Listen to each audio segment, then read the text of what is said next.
Welcome to a chilling Christmas in Merry Mead, where beneath the glow of candles and the hush of falling snow, Miss Marple uncovers a secret so human, so haunting, you won't stop listening until the very last breath of truth is spoken. On a foggy Halloween night in Merry Mead, a mysterious letter disappears, a respected gentleman is found dead, and secrets stir. Can anyone uncover the truth in time? I truly want to know where you are, and if the night feels safe, where you are listening from. Tell us below. The last day of October had arrived in Merry Mead, and with it an unseasonably chill wind that rattled the bare branches and sent the scent of smoke drifting through the lanes. The village, dressed in a faintly foreign air of festivity, had permitted the local schoolchildren to hang paper pumpkins and lanterns along the high street, an American notion that had crept into English soil, tolerated only because it gave the vicar's wife something to organize and the children something to chatter about. Miss Marple, seated by her parlor fire with a cup of chamomile tea, was knitting a pair of mittens, in a shade of pale rose for her niece's youngest child. Her attention, however, was not on the pattern, but on the rhythmic sound of the postman's boots outside. She heard the flap of the letterbox, then a firm knock, a rare event for the postman usually hurried on his rounds. When she opened the door, she found young Harry Sims, his face pale beneath his cap. "Beg pardon, Miss Marple," he said, breath visible in the cold air. "But a strange thing's happened. There was a letter meant for Mr. Edgar Collins, one of those fine ones from abroad, I reckon, but it's gone missing. The whole bundle was there in my satchel when I left the post office, and now one's gone. Vanished." Miss Marple's brow lifted ever so slightly. "Vanished?" she echoed, her tone mild. "Surely you might have dropped it?" Harry shook his head, anxious. "I checked twice. I swear I didn't, ma'am. Mr. Collins is already making a fuss, saying it was important personal business, and that it can't possibly wait till morning." She thanked him kindly, then closed the door and returned to her chair. The flames crackled softly, shadows moving across her lined, thoughtful face. In Merry Mead, letters rarely went missing without reason. People's secrets were often sealed inside envelopes, sometimes more dangerous than any weapon. That evening, as dusk settled, the village gathered at the vicarage for the modest harvest and Halloween tea. There were paper bats, toffee apples, and a tablecloth embroidered by Mrs. Price Ridley, who ensured everyone knew how long it had taken. The conversation, as usual, turned swiftly from pleasantries to gossip. "I heard," whispered Mrs. Bantry, leaning close to the vicar's wife, "that Edgar Collins received money from America. Some inheritance or other. But now the letter confirming it has disappeared. Isn't that extraordinary?" Miss Marple, pouring tea at the far end of the room, appeared to take no notice. Yet her eyes, clear, blue and deceptively mild, observed the little ripples of excitement around her. She noted how Miss Collins kept glancing toward the door, his hand tightening around his cup whenever footsteps passed. She also noted Mrs. Price Ridley's sudden decision to leave early, claiming a touch of draught. Later that night, a thin fog crept across the green. By morning, the calm of the village was shattered. Mr. Edgar Collins was found dead in his study, a single candle still burning beside his desk, and though drawers had been opened and papers strewn about, one thing was clear to everyone. The missing Halloween letter had not been found. The discovery was made just after 8 in the morning by Mrs. Collins, who, having failed to hear her husband come to bed, had gone down to the study. Her scream drew half the neighborhood to the front gate before 10 minutes had passed. By the time Inspector Cray from Melchester arrived, a crowd had formed, partly from concern, but mostly from curiosity. Merry Mead had not seen a death of this nature since the unfortunate business of Colonel Hargreaves' gun accident 5 years ago, which, as Miss Marple always maintained, had been nothing of the sort. Edgar Collins sat upright in his leather chair, his head slumped slightly forward, eyes staring blankly at the papers before him. A cup of tea, untouched, had cooled beside the candle that had burned itself almost to the end. There were signs of a struggle, though faint, a fallen chair, an open drawer, and scattered envelopes bearing faint smudges of ink. Yet nothing of great value appeared to have been taken. Nothing, that is, except the one letter whose absence had already stirred whispers the previous evening. Inspector Cray questioned the servants, though their answers were of little use. The housemaid had retired early with a headache. The butler, a solemn man named Hargreaves, swore that his master had been in good spirits. The cook heard a single thud sometime around midnight, but assumed it was a window rattling in the wind. Mrs. Collins, tearful and pale, could only repeat that her husband had gone to his study to deal with some private correspondence. Miss Marple, who had been invited by the vicar's wife to comfort the poor widow, arrived just as the constable was barring entry to the curious onlookers. She moved quietly through the garden, her eyes taking in small details: the freshly turned earth beneath the yew hedge, the faint mark of bicycle tires near the side gate, the broken stem of a chrysanthemum lying on the gravel path. She made no comment, but her gaze lingered, her knitting bag hanging from one arm like a deliberate disguise. Inside, the air was heavy with candle wax and stale tobacco. Miss Marple stood at a discreet distance while Inspector Cray gave his account. "No forced entry," he said briskly. "No weapon, either, though there's a bruise on the back of the head. Looks like something blunt. We'll have to wait for the doctor to confirm." "Indeed," Miss Marple murmured softly, looking at the mantelpiece. "Curious, isn't it, how tidy everything else is? Even the candle was nearly burned through, as though someone wished to give the impression of time passing." Cray frowned, not following. "You mean he might have died earlier than we think?" "Oh no," she said, her tone mild and unassuming. "Only that people often forget the little things when they try to disguise their actions. A candle burns quite differently when it's lit in haste." She turned toward the scattered envelopes. "And one missing letter, I believe." The inspector hesitated. "That's what they say." Miss Marple nodded faintly, her eyes glinting. "Yes, the letter that went missing yesterday. How very interesting indeed." By mid-afternoon, the whole of Merrymead seemed to breathe in. Lowered tones, curtains were drawn halfway, conversations drifted in murmurs over garden hedges, and speculation ran like wildfire. Some said poor Edgar had taken his own life over debts. Others whispered darkly of poison or of jealousy concerning that mysterious letter from America. Yet, beneath all this excitement, Miss Marple's quiet figure moved through the village with her usual gentle composure, asking the kind of questions that seemed too harmless to be of consequence. At the post office, she found Mrs. Crump sorting through the morning's mail. "A terrible tragedy," the woman sighed, shaking her head. "And on All Hallows Eve, too. There's talk the dead don't rest easy when their business isn't done." Miss Marple smiled faintly. "Quite so, Mrs. Crump. I was wondering young Harry Sims mentioned the missing letter yesterday. You've had no word of it turning up, I suppose?" "Not a trace." Harry's beside himself with worry. He said it had a foreign stamp. New York, I think, and heavy paper too. Registered post it was." "Registered," Miss Marple repeated softly. "Then it must have required a signature." Mrs. Crump frowned. "Well, that's just it. Harry swears he never delivered it, yet the ledger shows it was signed for by Mr. Collins himself." Miss Marple's knitting needles, resting in her bag, seemed to quiver. "Indeed," she said. "And was anyone else in the post office when that entry was made?" Mrs. Crump hesitated. "Only Mrs. Price Ridley, waiting to send a telegram to her cousin in Bath. She and Harry were the last ones in the shop before closing." "Thank you, my dear," said Miss Marple with her usual mild courtesy. "You've been most helpful." She left the post office with the faintest furrow on her brow. Mrs. Price Ridley's sudden departure from the vicarage tea the night before now seemed less the whim of a fussy woman, and more the hasty exit of one with something to conceal.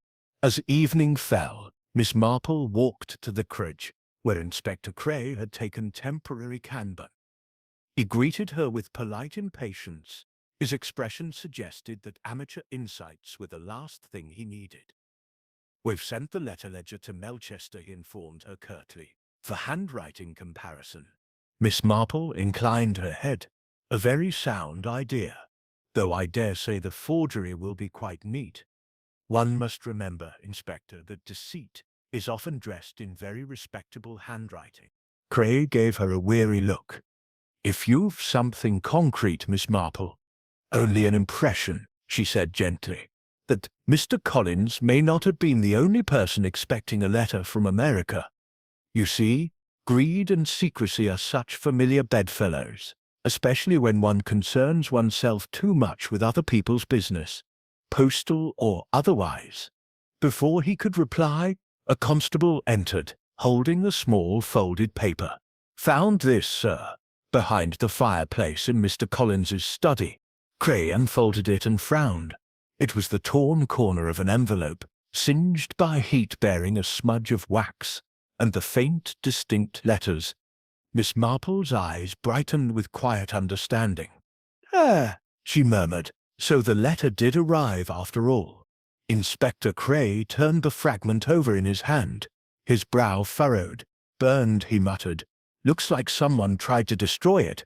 He glanced toward Miss Marple, who stood by the mantelpiece, eyes lowered as though studying the hearthrug. "You seem to think this has some importance, Miss Marple. Care to explain?" She smiled faintly, her voice calm. "Oh, not at all, Inspector. Only that people rarely burn paper completely unless they are in a hurry or afraid. And fear, you know, often leaves traces where one least expects them." Her gaze drifted to the candle stub on the desk, the one nearly consumed. That little candle, for instance. It was burned long after the man who lit it ceased to see its light. Cray frowned, not sure whether she was being poetic or practical. "You're saying someone lit it after he was struck?" Miss Marple gave a soft sigh. "Possibly, or perhaps it was meant to make it appear that he died later than he did. But of course that's just an old woman's fancy." When she had left, the inspector turned back to his notes, irritated by the vagueness of her remarks, though somewhere in the back of his mind they lingered uncomfortably. Miss Marple, however, was anything but vague in her own thoughts. She returned home by the narrow lane behind the church, where leaves lay in soft heaps, and the scent of damp earth rose from the hedgerows. A man had died, and a letter supposedly about money had been burned, but the timing troubled her. If the letter had arrived that afternoon, and Harry Sims never delivered it, then how did it come into Edgar Collins's hands at all? At the corner of the lane she paused. Ahead, a bicycle leaned against the fence of Orchard Cottage. Mrs. Price Ridley's bicycle, and from within came the faint, nervous hum of her voice, speaking quickly to someone unseen. Miss Marple listened only long enough to hear a few words. "No one suspects. It was only a letter, and she'll never prove a thing," before moving quietly on, her expression unreadable. That evening she paid a polite visit to Mrs. Collins, who sat pale and fragile before the fire, surrounded by half-sympathetic neighbors. Miss Marple offered tea and gentle conversation before turning the talk, as if idly, toward the past. "I believe your husband had once been in business with a man in America," she remarked, threading her words with care. Mrs. Collins nodded faintly. "Yes, many years ago. It ended badly, I think. He never spoke of it again. Only last week he received word, something to do with settling accounts, perhaps. But he seemed uneasy." Miss Marple leaned forward slightly, her voice kind but probing. "Uneasy, my dear.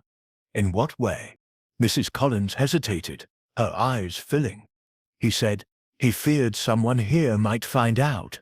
Miss Marple's knitting needles clicked softly. "Ah," she said, her tone like silk over steel.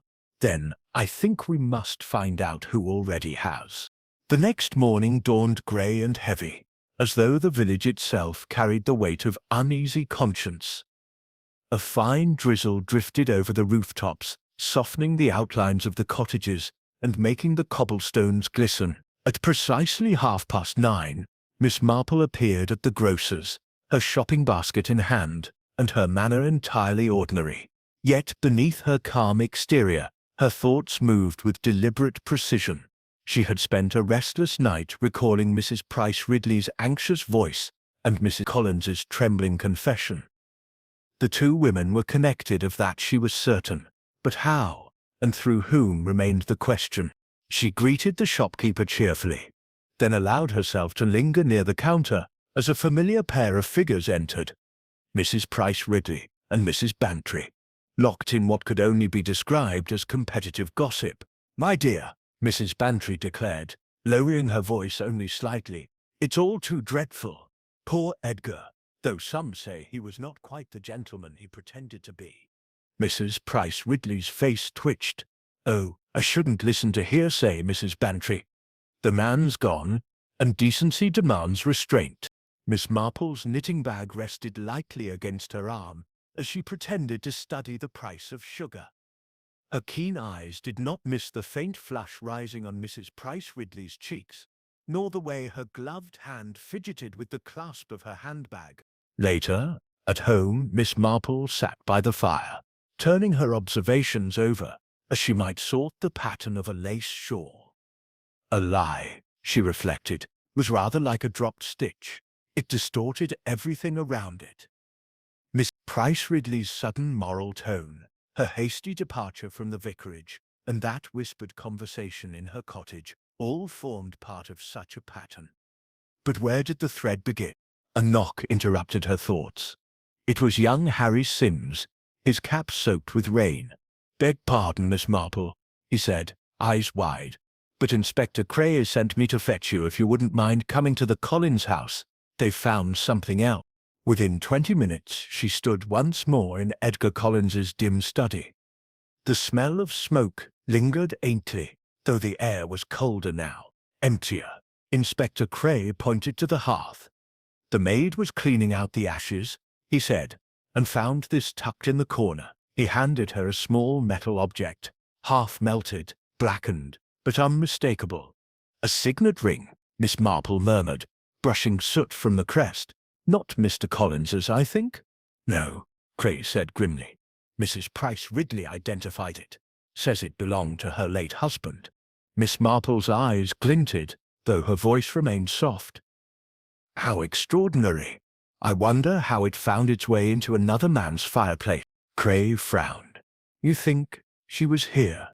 "I think," Miss Marple said, folding her hands, "that whoever burned that letter was not burning their own property, and if they dropped this ring they did so in great haste or great fear."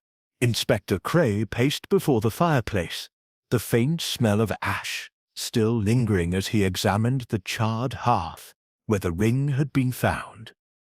"If this belonged to Mrs. Price Ridley's late husband," he said slowly, "then it must have been in her possession. She's the only one who could have brought it here." Miss Marple, seated quietly near the window, appeared to be examining the rain sliding down the glass. "Possibly," she said after a pause, "though possession is a curious thing, Inspector. Rings, letters, even guilt, they do tend to pass from hand to hand in the most unexpected ways." Cray sighed, clearly irritated.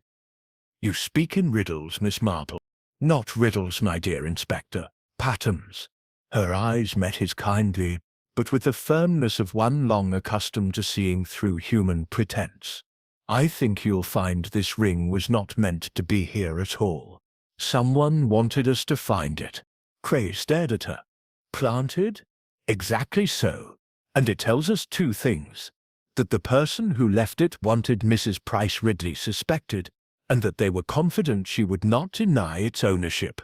That evening, while the police interviewed Mrs. Price Ridley, Miss Marple walked the short distance to the vicarage. The vicar's wife, always eager to discuss the latest scandal under the pretense of moral concern, received her warmly with tea and a flurry of speculation. "They say she was seen near the Collins house that night," she whispered. "Imagine! At her age, and on such a dreadful evening too." Miss Marple sipped her tea. "Yes, so very unfortunate, yet I rather wonder. If she truly went there, why she would wear a ring belonging to her late husband. Women rarely keep such sentimental tokens on their person, unless they mean to be noticed, or unless someone else noticed first. The vicar's wife blinked, puzzled, but Miss Marple only smiled faintly and rose to two. "It's all rather sad, really," she murmured. "One mustn't forget, people act foolishly when cornered, particularly those who think themselves above suspicion." Outside, the air had turned raw and cold. The village green lay quiet, save for the sound of the church clock striking 8. As Miss Marple made her way home, she saw Harry Sims again, walking briskly with a small parcel under his arm. When he saw her, he hesitated, looking oddly guilty. "Good evening, Harry," she said kindly.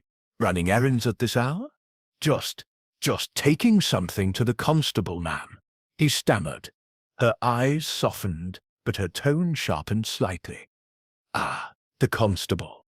And might that something have been found rather than delivered?" Harry flushed crimson. I don't know what you mean." But Miss Marple did. She knew the look of a boy who had stumbled into deceit without meaning to. When she reached her gate, she paused and looked back toward the dim figure retreating into the mist. The puzzle was tightening. Someone had used fear, loyalty, and youthful trust to weave their snare, and Miss Marple, with the faintest sigh, knew precisely which string to pull next. The following morning brought a thin winter sunlight, the kind that revealed more than it warned. Miss Marple rose early, her mind already turning over the curious chain of events: the missing letter, the burned fragment, the ring, and now young Harry's guilty manner. Each was a stitch in a pattern, yet the design was not quite complete. She moved briskly about her small kitchen, setting the kettle to boil and feeding the finches on her sill, for Miss Marple believed that one thought best when one's hands were occupied. Shortly after breakfast, Inspector Cray called, his manner a little strained. "We questioned Mrs. Price Ridley again," he said. "She admits she went to see Collins that evening, claims he summoned her about a private matter, but denies all knowledge of the ring. She insists she left before 10. "How precise of her," Miss Marple observed mildly, folding her napkin. "I wonder if her watch runs slow." Cray frowned, meaning only that people often adjust time to suit their consciences, Inspector. He smiled faintly. "Did she say what the private matter was?" "She hinted it concerned money. Something about an old debt." Miss Marple said softly. "Money always so reliable a motive. Yet I suspect it wasn't hers." Cray exhaled impatiently. "If you've an idea, Miss Marple, now's the time." She tilted her head, regarding him with grandmotherly patience.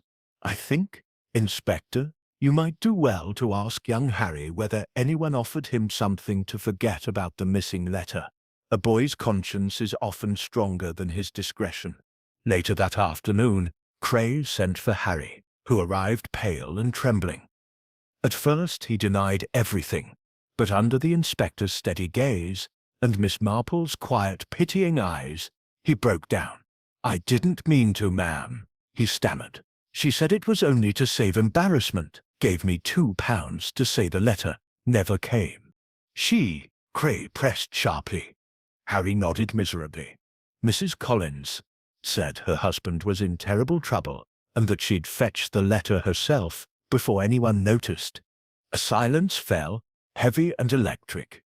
Cray looked at Miss Marple, whose face betrayed no surprise. "So," he muttered, "the widow's not as innocent as she looks." Miss Marple's tone was gentle, but her words were firm. "No, Inspector, but I doubt she killed her husband. She feared scandal, certainly. Perhaps something in that letter named them both, but fear and murder are not always the same. Someone else used her fear to their advantage." Cray leaned forward. "Then who?" Miss Marple's gaze drifted toward the window, where the faintest trace of fog was forming along the green. "The one who knew the letter existed," she murmured, "and who had the most to gain from its disappearance." Her voice softened even further. You see, Inspector, the truly clever murderer does not destroy evidence. They make certain someone else appears to have done so. Inspector Cray sat back heavily, drumming his fingers against the arm of his chair, his frustration barely masked. "Then we're back to guessing," he said. "The widow hides the letter. The postboy lies. Mrs. Price Ridley drops her ring in another man's fireplace. There's no end to it." Miss Marple's expression remained serene. "There is always an end, Inspector, if one begins in the right place. People, not evidence, make patterns.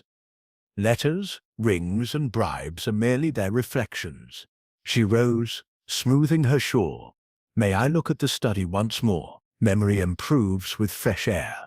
He nodded reluctantly, and together they returned to the Collins house. The room looked much as it had on the morning of discovery, somber, orderly, yet faintly unsettled. Miss Marple's eyes travelled over each object: the desk, the faded curtains, the candle stub still preserved on a tray. She moved toward the desk, fingers lightly tracing the polished surface.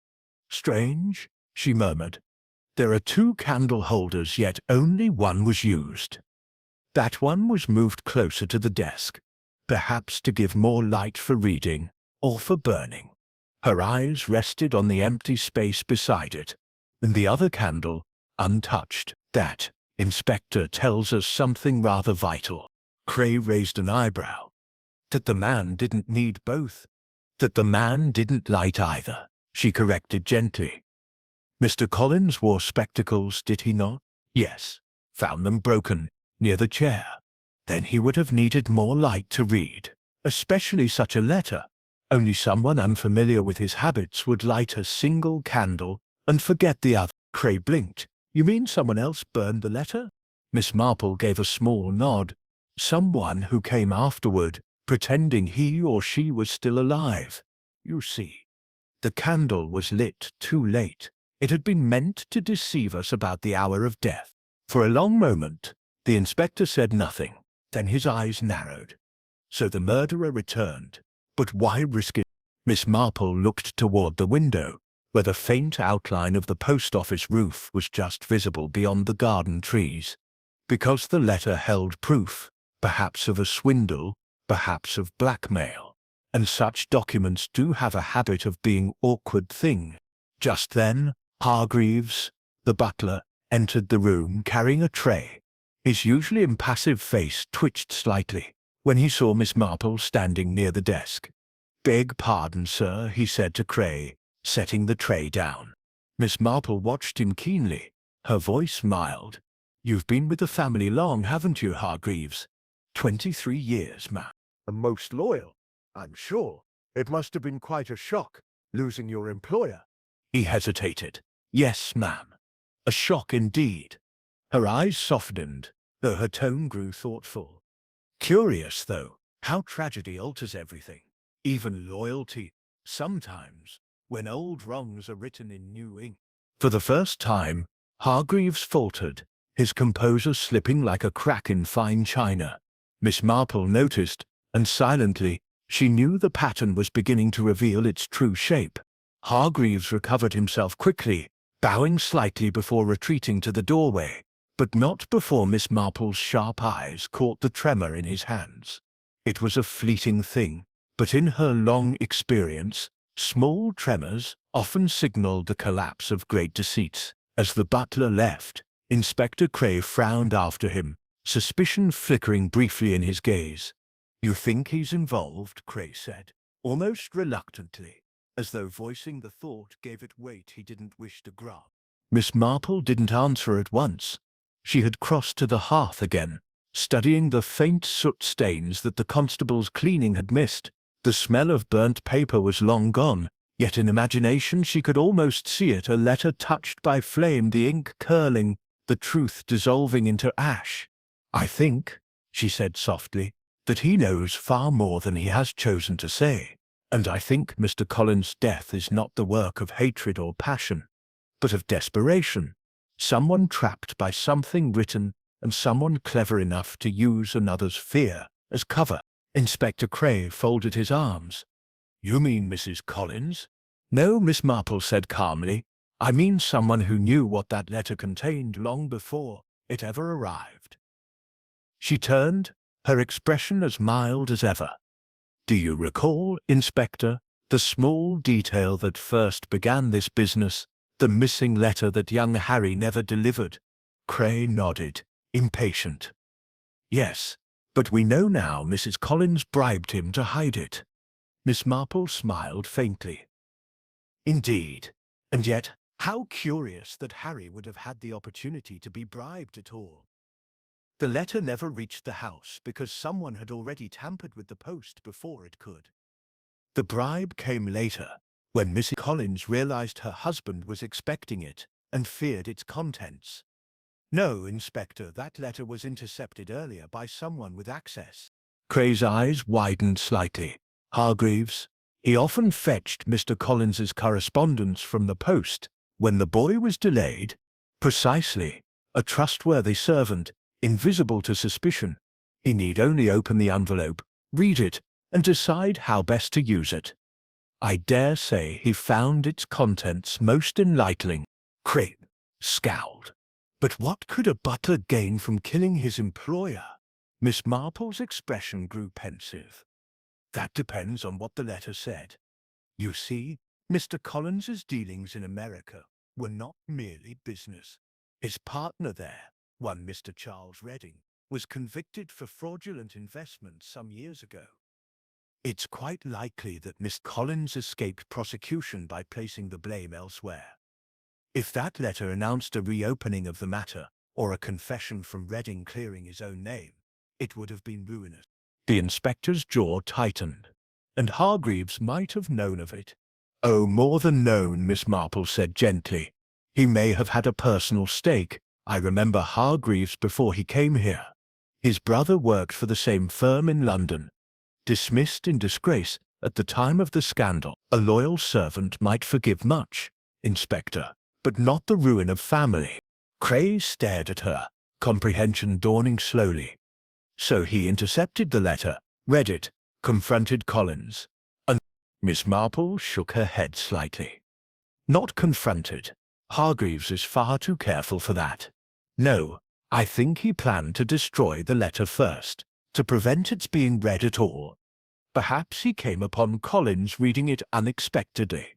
There might have been a struggle, a blow struck in panic, not intent, but once Collins was dead, the rest followed naturally. The candle lit, the room staged, the letter burned. He even left the ring to divert suspicion. After all, Mrs. Price Ridley had been seen visiting that evening. Cray frowned. You think he found the ring somewhere? Or was given it?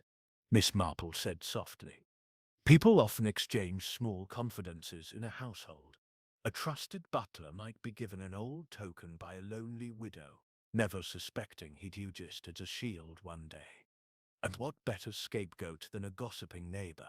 Cray moved toward the door. Then, let's bring him in. Miss Marple's voice stopped him. Not yet, Inspector. Let us allow him to betray himself first. There's still something missing. The motive beneath the motive. Desperation explains the act, but fear explains the silence. Hargreaves believes the truth is gone. With a letter. Let him continue to believe so. Later that evening, Miss Marple invited Mrs. Collins and Mrs. Price Ridley to tea, an invitation phrased with such innocent warmth that neither woman suspected its design. Inspector Cray arrived quietly after them, seated in the adjoining parlor where he could hear every word. The conversation began with condolences and pleasantries, but gradually Miss Marple steered it toward the letter. It's remarkable, she said, stirring her tea, how one small paper can hold such power, more than money, even more than reputation. Imagine, if such a letter were to reappear, unharmed. Mrs. Price Ridley gasped softly. Mrs. Collins turned pale. But it was Hargreaves, who had come in with the tea tray, who froze entirely. The clatter of the teacups betrayed him. Miss Marple's gaze was serene. You see, Inspector, she said mildly, though she spoke as if to herself, there is always a candle left unburned. Hargreaves' composure cracked. "I didn't mean to kill him," he whispered. "He wasn't supposed to read it. I only meant to take it before he did. He struck first. He accused me. And then his voice broke. It was too late. I couldn't let them all know what he'd done to my brother." Inspector Cray stepped forward silently as the confession spilled out, the quiet room echoing with the words that completed Miss Marple's pattern. When it was over, she simply folded her hands, her knitting untouched beside her. "It's always human, Inspector," she said softly. "Revenge, pride, shame, so much tragedy spun from so small a thing as a letter on All Hallows' Eve." The room remained silent for a long moment after Hargreaves's confession, broken only by the slow ticking of the clock on the mantel. Mrs. Collins sat rigid in her chair, her pale hands gripping the edge of her shawl. Miss Price Ridley, ever eager for drama yet terrified when it arrived too near, had gone quite white, her cup trembling so violently that the tea rippled against the porcelain. Inspector Cray, to his credit, gave the butler a chance to speak further, though his tone was curt and heavy. "You'd better tell us the whole of it, Hargreaves." Every word. The man straightened slowly, a strange dignity creeping into his manner now that the truth had been loosed. "He ruined my brother, sir," he said hoarsely. "Ruined him and never gave a thought to it. My brother worked for Collins and Reading before the scandal broke. It was Collins who sent him the papers that made him look guilty. They dismissed him, destroyed his name. He drank himself to death 2 years later in a lodging house at Portsmouth. I swore then I'd never forgive." His voice faltered, but he forced himself to go on. "When that letter came, I saw it on the post-room table at the office. My old friend there let me know the name. I knew what it must be. Reading had written again, promising to clear his own record. That meant Collins's sins would come to light. I thought only to take it, to see for myself. But when I read it, he stopped, closing his eyes. It was worse than I thought. Collins had stolen from men who trusted him. He'd built this house, his whole life here, on their losses, and he laughed about it." Inspector Cray's pencil paused over his notebook. "So you killed him?"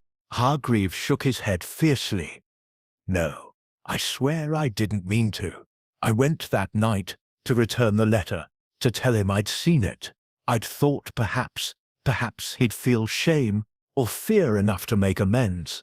But he mocked me, sir, said I was a servant, and would always be one. When I told him my brother's death was on his hands, he reached for the poker and struck at me.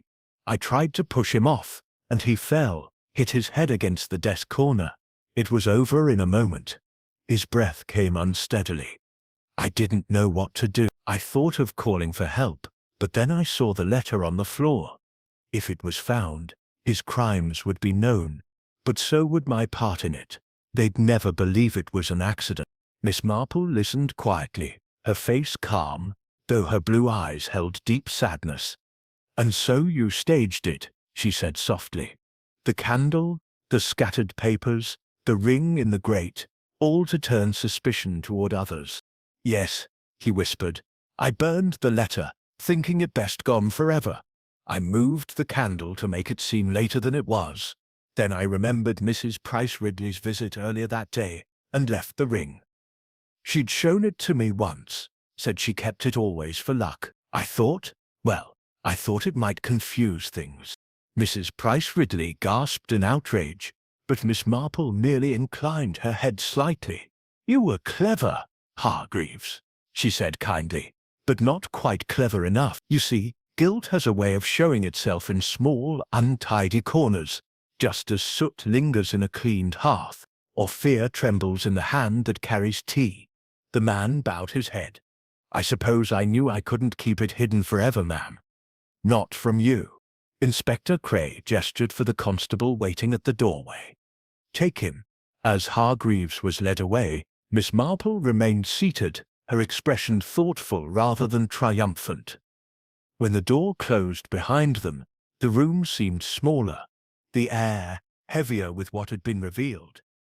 Mrs. Collins looked across at her with tear-filled eyes. "You've been kind, Miss Marple," she said faintly. "But tell me, was my husband truly so wicked as all that?" Miss Marple hesitated, her gaze gentle but firm. "He did wrong, my dear. Great wrong. But wickedness is not always deliberate. Sometimes it grows slowly, like ivy on a wall, until one day it pulls the whole house down." Mrs. Collins pressed her handkerchief to her face, silent. Mrs. Price Ridley, meanwhile, had begun to recover her composure, and in the manner of women who dread silence, immediately began to speak. "I always said, you know, that man was peculiar. Far too fond of keeping accounts. I noticed his handwriting once. Very secretive strokes. It's no surprise, really." Miss Marple rose and smiled, stopping her gently. "Perhaps, my dear, we might refrain from judgments until the vicar's sermon on Sunday. It will be full of them, no doubt." Later, as she walked home through the dusk, the village seemed to have returned to its usual quiet. The lamps glowed softly behind lace curtains. A cat crossed the lane with the calm assurance of one who knew all secrets worth knowing. Miss Marple's steps were slow, measured, her mind lingering on Hargreaves's last words. Accidents, she reflected, so often began with intentions that were almost good. When she reached her gate, she paused, looking back toward the green where fog once again gathered faintly.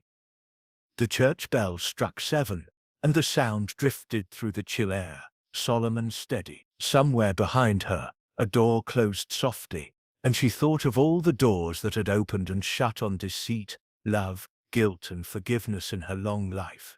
Inside, the fire was still glowing in her grate.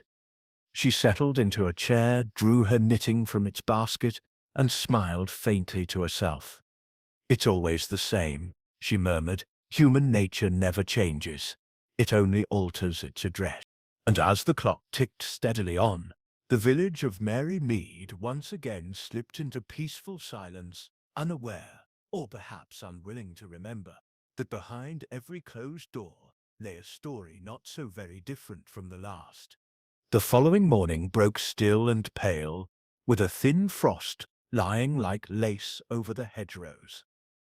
Mary Mead, so often a picture of quiet order, seemed at peace again, though beneath that calm ran the faint tremor of gossip that always followed a scandal. The villagers spoke of Hargreaves's confession, in tones both shocked and fascinated, each embellishing it with their own embellishments, some insisting there had been poison involved, others claiming the police found hidden money in the pantry. Miss Marple, meanwhile, listened without interruption as she shopped for sugar and bacon, her eyes twinkling with polite patience, while the butcher's wife recounted her version of events for the third time. "Terrible thing, Miss Marple," Mrs. Turner said, shaking her head over the counter. "And him so proper all these years. You never can tell with servants, can you?" Miss Marple smiled mildly. "No, indeed, one cannot. But then, Mrs. Turner, one can rarely tell with anyone at all. Goodness has such a quiet voice, and guilt often learns to speak quite sweetly."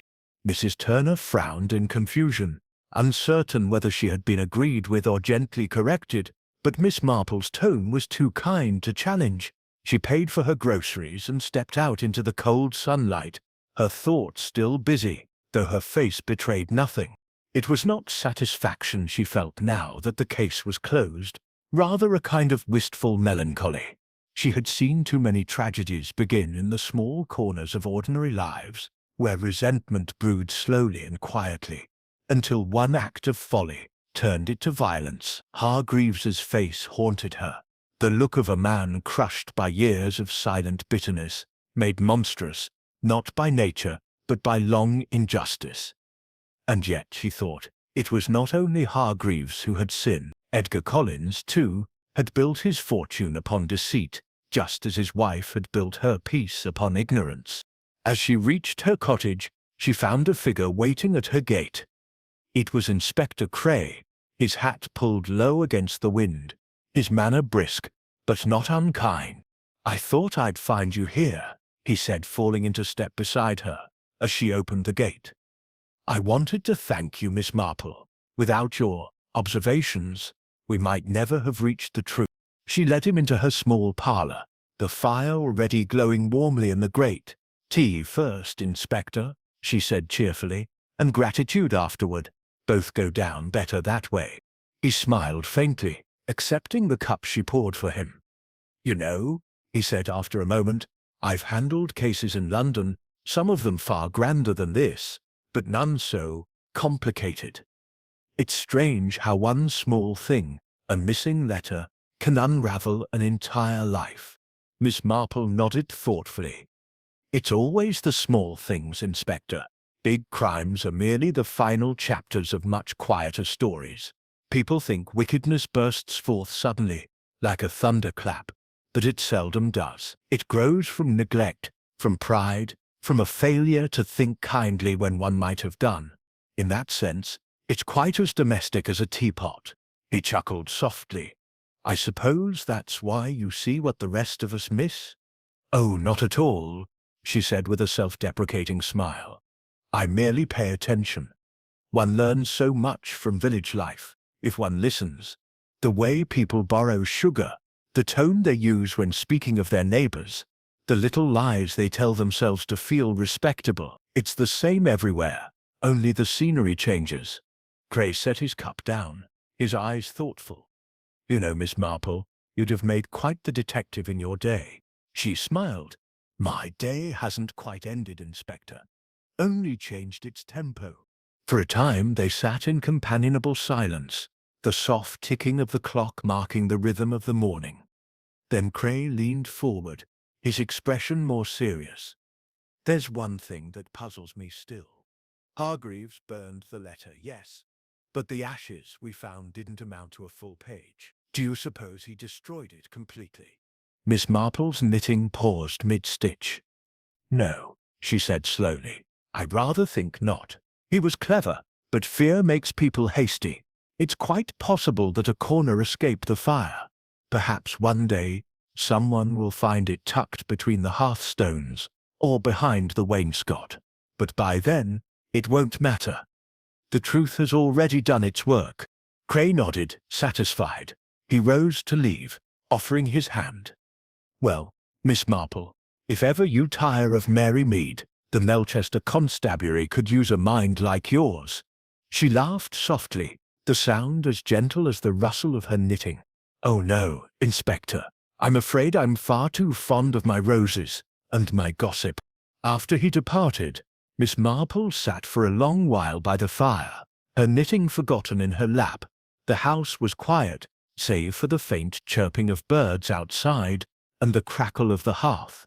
Her eyes rested on the small pile of letters beside the teacup, the Morning Post, untouched. With a faint sigh she reached for the topmost envelope, turning it thoughtfully in her hand before setting it aside again. Strange, she murmured half to herself. How much joy and sorrow are sealed up in these little squares of paper. Lips turned inside out by a few written words. The kettle began to sing softly, and Miss Marple rose, adjusting her shawl. Outside, the church bell chimed noon, and the world of Mary Mead went on. Gardeners pruning, housewives scrubbing, gossip spreading like ivy on old brick. Life, she reflected, was not so unlike her knitting, each loop bound to another, every drop stitch leaving a mark somewhere in the pattern. As she poured herself a fresh cup of tea, she allowed herself one final thought, a private one, tinged with both sorrow and satisfaction. It's never the letter itself, she whispered, smiling faintly. It's the hand that writes it, and the heart that cannot bear to read.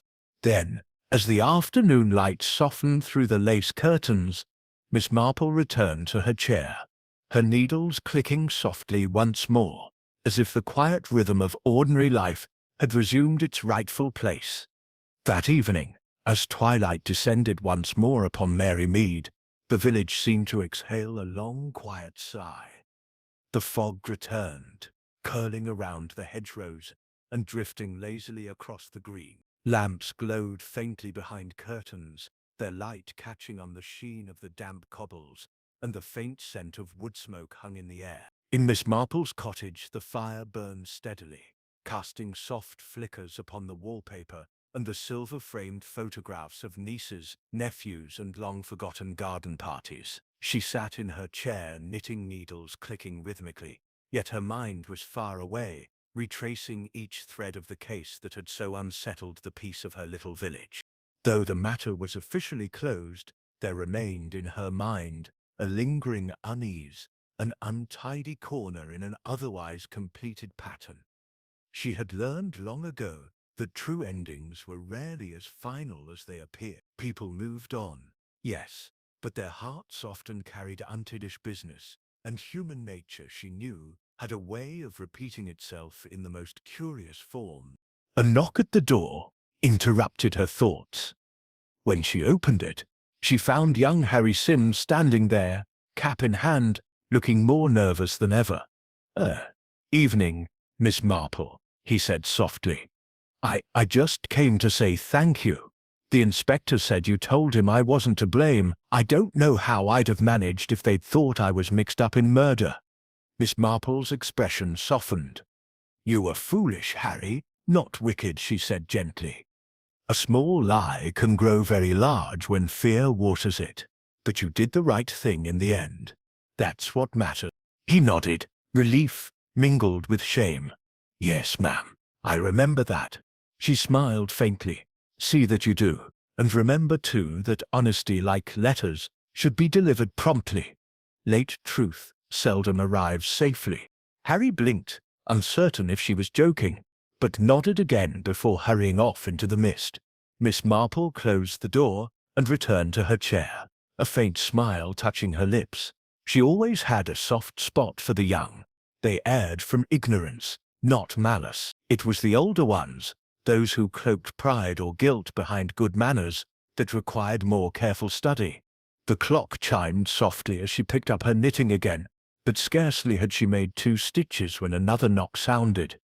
This time, it was Mrs. Price Ridley, wrapped in a heavy shawl, her eyes darting about the room as though the wallpaper might be listening. "My dear Miss Marple," she began in a hushed voice, "I hope I'm not intruding at this hour, but I simply couldn't rest. You see, there's something I must tell you." Miss Marple gestured for her to sit, her expression mild. "Of course, my dear. A little tea, perhaps?" "No, thank you." Mrs. Price Ridley clasped her hands tightly. "It's about that dreadful business with Hargreaves. You see, I remembered something last night, something I didn't think of before. The day before poor Mr. Collins was killed, I saw Hargreaves in the lane near the post office. He was speaking to someone in a motor car. I only noticed because it was such a fine model, an American one, I believe, and the man inside gave me quite a start. He looked so like Mr. Collins himself, only younger." Miss Marple's needle stilled. "You're quite sure of that?" "As sure as I am of my own name. I thought it strange at the time, but forgot all about it until now." Miss Marple's mind moved swiftly, her calm expression unchanged. "You did quite right to mention it, Mrs. Price Ridley. You may have noticed something very important indeed." After her visitor departed, Miss Marple sat for a long while, her tea growing cold beside her. A younger man resembling Edgar Collins, perhaps a relative, perhaps something more complicated, a shadow of the past, returning at precisely the moment when an old fraud was about to be revealed. The letter from America had always struck her as oddly timed, as though someone had wished it to arrive precisely when it would cause the most trouble. The next morning she sent a discreet note to Inspector Cray, requesting a brief visit.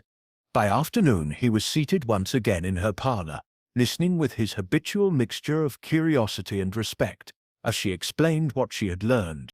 "So," he said slowly when she finished, "you think someone else, this man in the car, may have prompted it all?" Miss Marple nodded. "Not prompted, Inspector. Orchestrated. I think the letter was genuine in its form, but not in its origin. Someone forged it, knowing it would draw Hargreaves to act, and once he did, the truth of Collins's past would die with him. A perfect design, one man dead, one ruined, and the hand that wrote the letter quite safe." Cray frowned. But who would gain from that? Perhaps, Miss Marple said softly, someone who shared Collins's blood and his secrets. A nephew, perhaps, or even a son, an heir who might inherit the estate once the past was wiped clean. The inspector rubbed his chin thoughtfully.